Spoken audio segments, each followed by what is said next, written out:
সেই সময় দুর্ভিক্ষ এমন ভাবে আসলো, দুর্ভিক্ষ এমন ভাবে নামলো যে মানুষ আর খেতে পাচ্ছে না, খাবারের অনটন, খাবারের অভাব, কোথায় কি খাবে, এমন সময় কোনো খাবার নাই। আবু বকর রাদিয়াল্লাহু তাআলা আনহু তিনি কি করবেন, আমিরুল মুমিনিন তিনি কি করবেন, খুঁজে পাচ্ছেন না। এমন সময় বিদেশ থেকে মাল মদিনার মধ্যে আসছে, প্রায় গম, উটের পিঠে গম, প্রায় 1000 মণ গম উটের উপরে আসছেন, নিয়ে আসছেন, মদিনার দিকে ঢুকছেন। তিনি মার্কেটে ঢুকাবেন, বিক্রি করবেন। তো বিক্রি যখন করবেন, তো বিক্রি করার সময় পাইকারেরা আসছে, আর যখন গমকে যখন উদাম করা হচ্ছে, সবাই হাত দিচ্ছে, বলছে এটা কত দিবেন, 50% লাভ আপনাকে দিব, আল্লাহ এটা বিক্রি করুন। বলছে না, আমি এটা বিক্রি করব না, আরো চড়া দামে, বেশি দামে বিক্রি করব।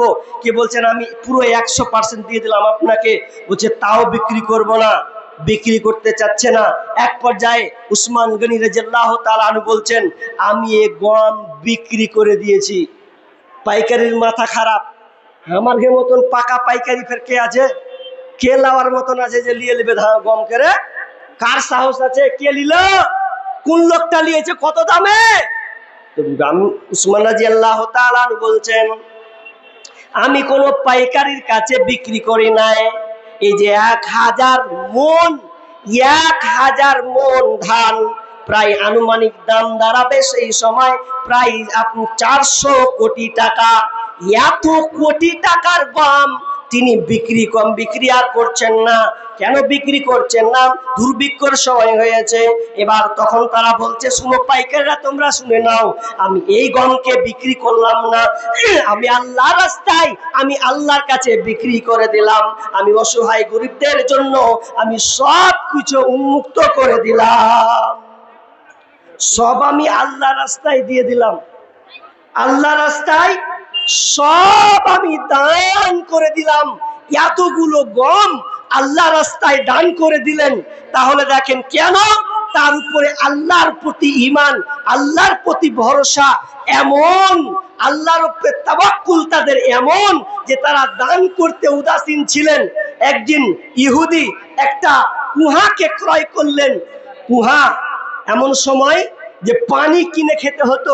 এখন যেমন আপনারা পানি কিনে খাচ্ছেন, সেই সময় পানি কিনে খেতে হতো, এবার পানি যখন খেতে, সবাই তার পানি কিনতে পারে না।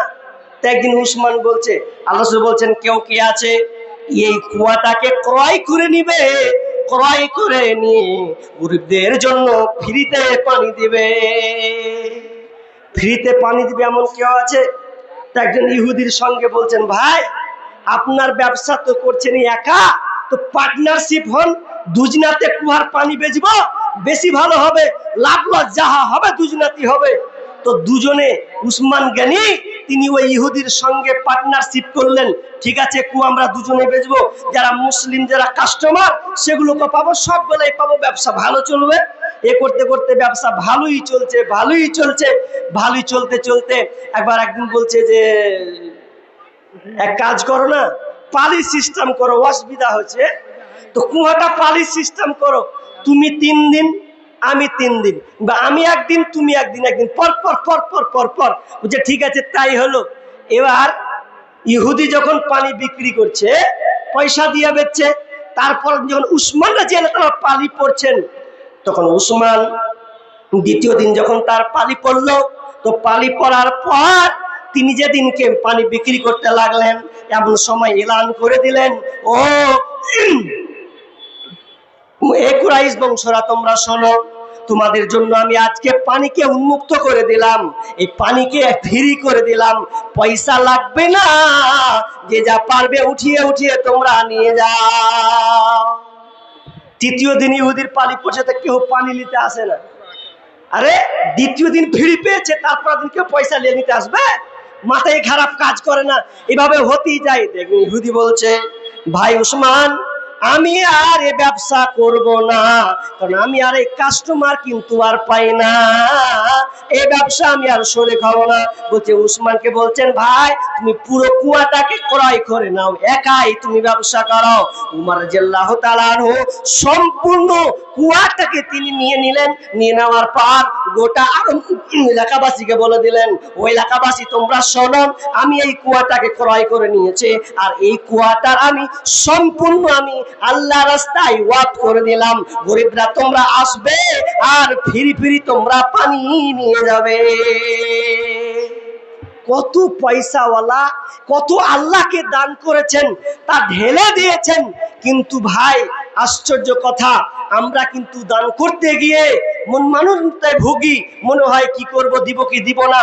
এইরকমই ইয়াকিন নয়, আপনি দেন আল্লাহ আপনাকে দেবে। কারণ বেলালকে আল্লাহ রাসূল বলছেন, বেলাল তুমি অসহায় জানি গরিব, কিন্তু বেলাল তুমি আল্লাহকে দাও, আল্লাহ তোমাকে দেবে। এবার আরেকজন ভাই দিয়েছেন কত, 200 টাকা দিয়েছেন। আল্লাহুম্মা সাল্লি আলাইহি আল্লাহুম্মা বারিক লাহা বারাকাল্লাহ। আল্লাহ তুমি দানকে আল্লাহ তুমি কবুল করে নাও, বালা মুসিবত দূর করে দাও, রোজগারে বরকত দাও। আল্লাহ যে উদ্দেশ্যে দিয়েছে আল্লাহ তুমি দানকে কবুল করে নাও, আমিন সুম্মা আমিন। ভাই আপনারা শুনছেন দানের কথা, কারণ দান খুব দামি একটা আমল, এটা সব সময় পাওয়া যায় না, সব সময় আপনি পাবেন না। এমন সময় হবে আপনার কাছে 1 লাখ টাকা আছে, আপনার কাছে 5,000 10,000 আছে, আপনি মনে করছেন না দিব, অসুবিধা নেই। কিন্তু মনে রাখবেন যখন আপনি বয়স হবে, তো বয়স যখন আপনার যাবে, তো বয়সকালে আপন সময় হবে যে আপনার কাছে আর কোনো টাকা থাকবে না। একটা কথা আছে না, থাকতে গরু বাইনা হাল, তার দুঃখ সর্বনাশ। হালাতটা আপনার ওই রকম হবে। আপনি এখন ইয়ং বয়স, যুবক বয়স, আল্লাহ আপনাকে সম্পদ দিয়েছে, আপনি দান যখন মন তখন করতে পারবেন। একটা কথা আছে, ড্রাইভারের হাতে হ্যান্ডেল থাকলে ড্রাইভার যে ড্রাইভারি করে, উজু করে ডান দিকে তো ডান দিকে, বাম দিকে তো বাম দিকে, যেটা মন সেটাই করবে। কিন্তু খালাসি যদি বলে যে এদিকে ঘুরা, ড্রাইভার যদি না ঘুরায়, তাহলে কোনো লাভ হবে না। ঠিক তেমনি ভাবে আপনাদের একটা গল্প বলি তাহলে।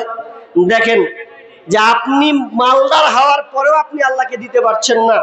আর একজন বাবজি দিয়েছেন কত, 500 টাকা। আল্লাহ তুমি দানকে আল্লাহ তুমি কবুল করে নাও, যে উদ্দেশ্য আছে পূর্ণ করে দাও, রোজগারে বরকত দাও, আল্লাহ আল পরিবারকে সুখে শান্তিতে রাখিও, আমিন সুম্মা আমিন। আপনি আজকে দান দেন না, বয়স্ক প্রাপ্ত হয়ে গেছেন, 3টা বেটা আপনার, বড় মেজো ধরলেন, সেজো ছোট, 4-5টা ছেলে, আপনার 3টাই ছেলে। এখন 3টা ছেলে, এখন আপনার বয়স হয়ে গেছে। দান দিতে আপনি অত উদাসীন নয়, দিতেন না। কিন্তু দেখবেন মানুষ যখন বয়স হয়ে যায় আর ভাটির যখন এক পা কবরের দিকে যায়, তখন মানুষ তার দানের গভীরতা প্রকাশ পায়, ইচ্ছে হয় যে দান করি, কিন্তু ওই সময় বেশি দিতে পারে না। একটা লোক বয়স হয়ে গেছে, পয়সাওয়ালা ছিল, একটা মসজিদে ফ্যান ঘুরে না, ফ্যান খারাপ, একটা ফ্যান লাগবে। ফ্যানটার দাম কত? দাম ধরলেন 1200 টাকা কিংবা 1500 টাকা। আপনার ইচ্ছা হলো যে আমি মসজিদে একটা ফ্যান দিব, ফ্যান দরকার আছে। এখন আপনি বয়স হয়ে গেছেন, এখন আপনার কাছে টাকা নেই, বেটারা তো আছে।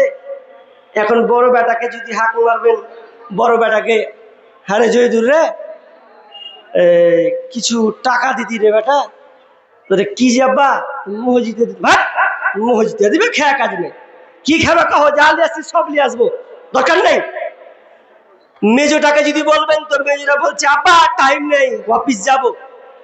এবার ছোটকে আপনি হাঁক মারবেন, তো ছোটটা বদমাস বেশি হয়, ওকে যদি হাঁক করছে, হ্যাঁ রে শুন না রে বেটা, যে বেশি ভাত করিও না, যাচ্ছি খেলতে, আর এই সময় ডিস্টার্ব করতে আছে। আপনার কত জানে যে আপনি 1500 টাকা দিবেন, কিন্তু কোনো ছেলে আপনার কথা শুনে না। আপনি জ্ঞানজিতে খালি করে ভুগছেন, জ্ঞানজির পকেট হয়, খালি জ্ঞানজিতে খালি করে তাকাচ্ছে, ও যে পকেটে কিছু আছে নাকি, এরকম করছে। আপনার ইচ্ছা হচ্ছে যে আমি দিব, একটা ফ্যান নেই, 1500 টাকা দাম, কিন্তু এমন সময় ছিল আপনার কাছে 1500 টাকা কিছুই নয়, কিন্তু ব্যাটারে হয়ে গেছে, আপনি বয়স্ক মানুষ দিতে পারছেন না। এই জন্য আপনার মনটা বিকলি শুরু হয়েছে যে আমি কিভাবে দিব। দেখেন ওই জন্য আপনাকে বলি, আপনি নিজে দান করতে শিখুন, কিছু রাখুন। কারণ আপনি মরে গেলে আপনার সন্তানেরা কিছু আপনার জন্য দিবে, এটা খুবই কম, এখন বর্তমানে খুবই কম। কারণ ছেলেরা বাপের ভাগ নিতে চায় কিন্তু ভাগ দিতে চায় না। আপনি মরে দেখেন কত দান করবে। আপনাকে কি বলবো, দুঃখের কথা, আপনারা যে কটা লোক বসে আছেন, এই কটা লোককে বলছি, অনেক বাপজি বয়সে আছেন, বেটা আছে, ভাতিজা আছে, তো কোনোখানে বসে আছে। আমি যদি এখন বলি ভাই আপনার আব্বার জন্য 500 টাকা দেন, 1000 টাকা দেন, কে আছেন বলেন তো? আচ্ছা কজন দাঁড়াবে? কজন দাঁড়াবে? আপনার তো মনে হবে, একবার ইচ্ছা হবে যে দেখি আর বেটা দিচ্ছে কিনা আমার লেগে, খুব তো করুন। কটা লোক হবে? আমি যদি 10টা লোক তুলে উঠবে না, উঠবে না। আর আপনার মন চাইবে যে আমার বেটা, আমার ভাতিজা দেখি কি কারো আব্বার লেগে দিচ্ছে কিনা, কয় টাকা দিচ্ছে। আপনি যদি এই দুনিয়াতে বেঁচে থাকাকালীন যদি দেখতে না পান, তো মরে গেলে আপনি আর কি দেখবেন? মরে গেলে আপনার জন্য কি দান করবে? জি, এজন্য আপনাকে বলছি, নিজের হাতে দান করতে শিখুন, নিজের হাতে দেন, তাহলে আপনি মরে গেলে আপনার কোনো টেনশন থাকবে না, কোনো টেনশন থাকবে না। আপনি কবরের শান্তি আরাম আপনি ঘুমাবেন বন্ধু। কিন্তু আফসোস, আমরা এত ধন সম্পদ টাকা পয়সা অর্জন করার পরে ফেলে চলে যাই। আপনি কবরে শুয়ে শুয়ে আপনি কাঁদবেন আল্লাহকে, আল্লাহ আমার দান কমে গেছে।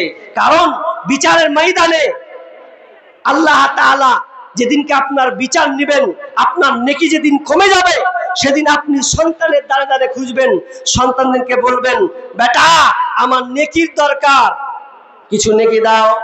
সন্তান বলবে ইয়াউমা ইয়াফিরুল মারউ মিন আখিহি ওয়া উম্মিহি ওয়া আবি ওয়া সাহিবাতিহি ওয়া বানিহি। যখন সন্তান সামনে আসবে, বাপ সামনে আসবে, মেয়ে সামনে আসবে। বাপ যখন সামনে আসবে, বেটার সামনে আসবে, বাপ বেটাকে বলবে বেটা আমার নেকি কিছুটা কমেছে, আমার নেকির খুব দরকার আছে, তুমি আমাকে একটা নেকি দাও।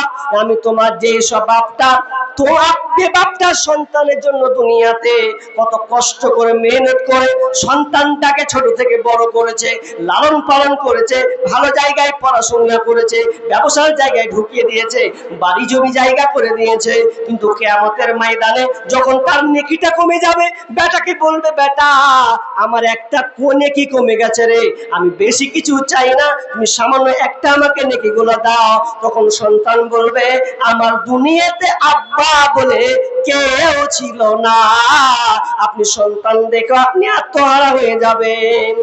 স্বামী বিবি চিনবে না, বিবি স্বামীকে চিনবে না, বোন ভাইকে চিনবে না, ভাই বোনকে চিনবে না। সেদিনকে সবাই নিজের আমলের জন্য ত্রাহি ত্রাহি করবে।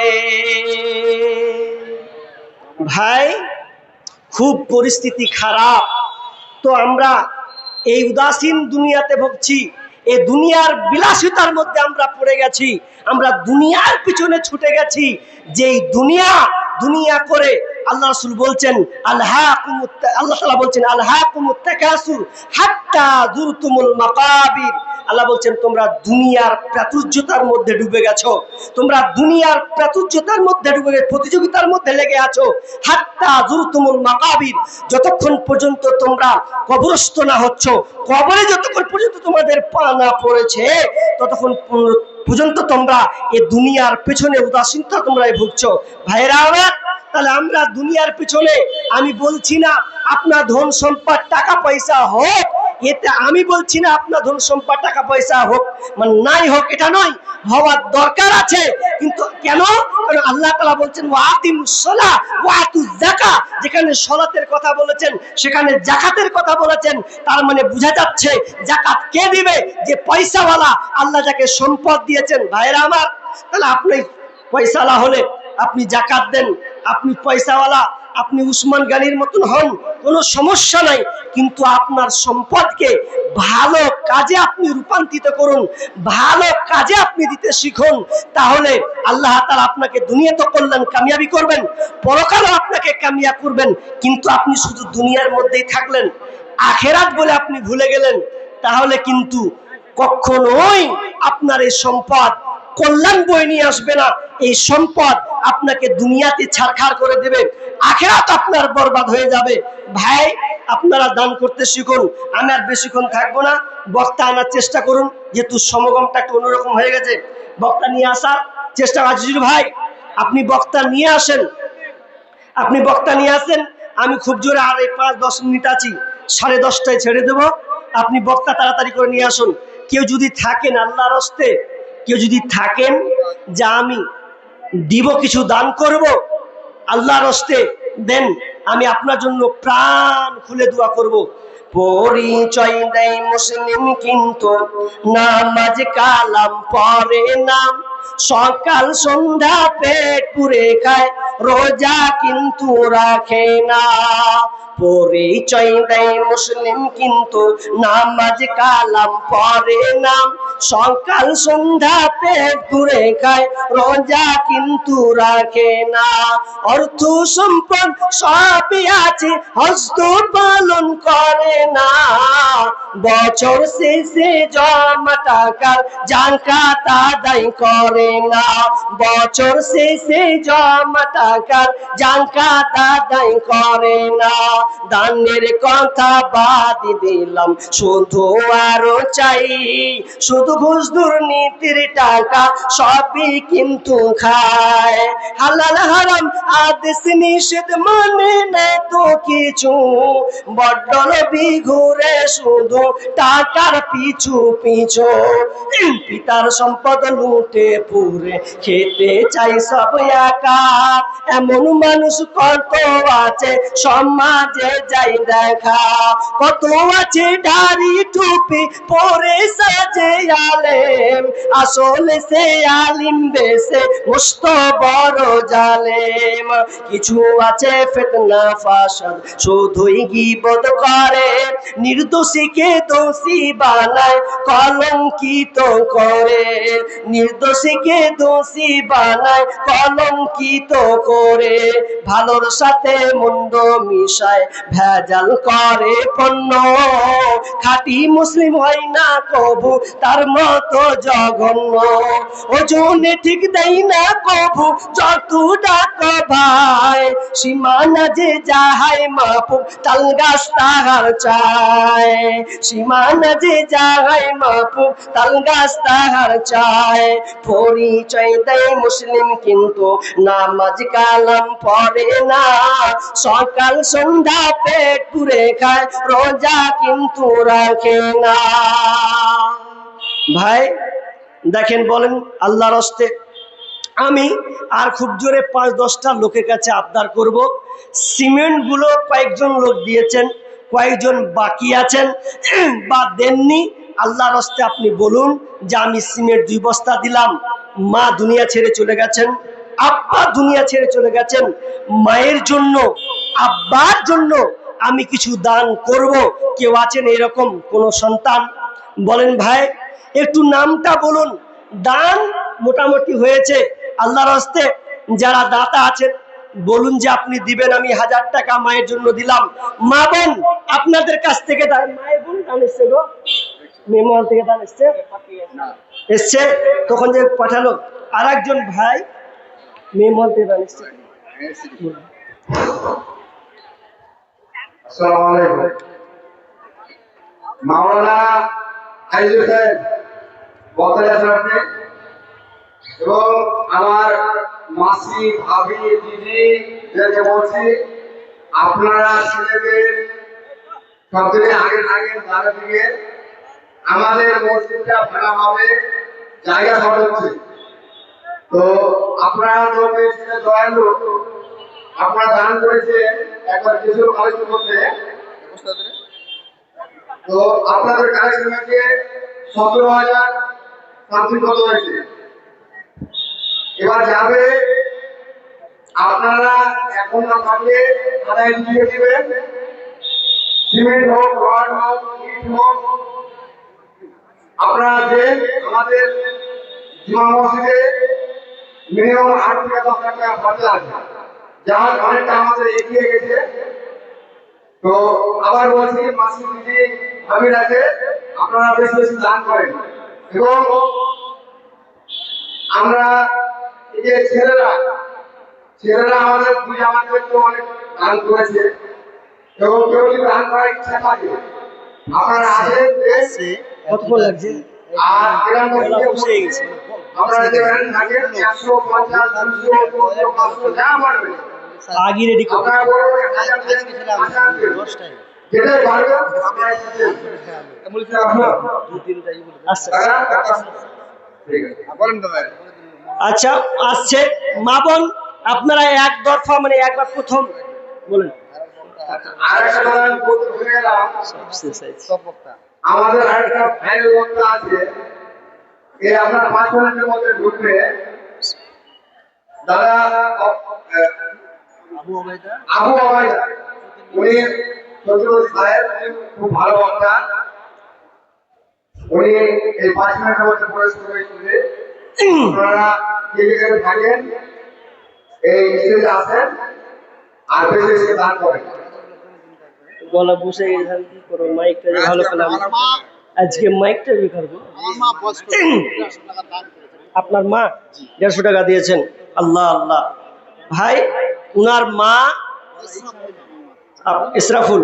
ইসরাফুল ভাই উনার মা 150 টাকা বয়স্ক মানুষ বেঁচে আছে গো বেঁচে আছেন 150 টাকা এই মসজিদের জন্য দিয়েছেন রব্বানা যালামনা আনফুসানা ওয়া ইল্লাম তাগফির ওয়া তারহামনা লানাকুনান্না মিনাল খাসিরিন রব্বুল আলামিন একজন বয়স্ক মা 150 টাকা দিয়েছেন মসজিদের জন্য আল্লাহ তুমি দানকে আল্লাহ তুমি কবুল করে নাও বয়স্ক মানুষ আল্লাহ অনেক সময় সব কাজ দ্বারা তার সম্ভব নয় রব্বুল আলামিন উঠতে বসতে অনেক সময় কষ্ট হয় আল্লাহ তুমি রহমান মেহেরবান আল্লাহ তুমি তার রহমতের চোখে তুমি নজরে দেখিও রব্বুল আলামিন যতদিন থাকবেন আল্লাহ তুমি তাকে সহি সালামতে রাখিও আল্লাহ যেদিন মারা যাবেন আল্লাহ তুমি তাকে কালেমা নসিব দিও আমিন সুম্মা আমিন মদিনা যাইতে পারলাম না মদিনা দেখতে পারলাম না মদিনা যাইতে পারলাম না মদিনা দেখতে পারলাম না মদিনা নাম কত মধুর মদিনা আর যে কত দূর সেই মদিনার পথের ধুলি আমি মাখতে পারলাম না মদিনা যাইতে পারলাম না মদিনা দেখতে পারলাম না মদিনা যাইতে পারলাম না মদিনা দেখতে পারলাম না আমি এখান থেকে শেষ করছি কারণ বক্তা চলে এসেছে আমার আজকের আলোচ্য বিষয় যেটা আমি ধরবো নিয়ত করেছিলাম